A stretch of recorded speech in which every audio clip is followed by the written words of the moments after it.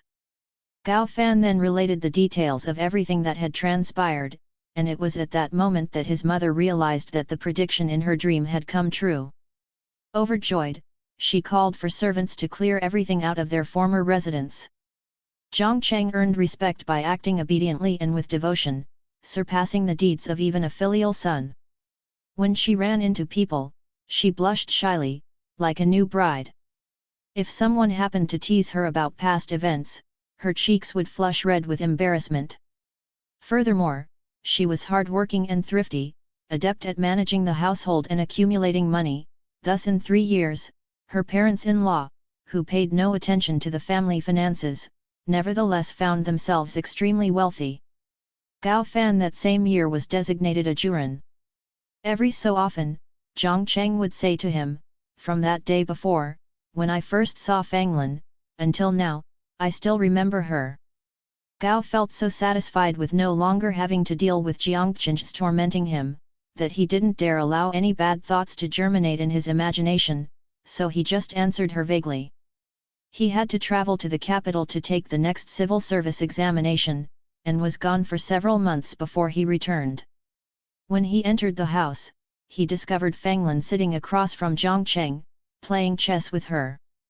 Startled, he asked what was going on, and Jiang Cheng explained that she'd paid out several hundred taels to redeem Fanglin. Concerning all this, Wang Xia, from Zhejiang, has described it all to me in great detail. The collector of these strange tales remarks, in some way, there is a reckoning for all misdeeds, but for those to whom retribution comes in the form of bedroom activity, it's sure to be like a deep-rooted ulcer that attacks the bone, its poison particularly cruel. I've noticed that the number of women of good moral character in the world is about 1 in 10, with 9 out of 10 proving to be shrews, while I can see that men who perform good deeds are also quite rare. Why doesn't Guanyin simply spread the water of her merciful basin across the boundless universe?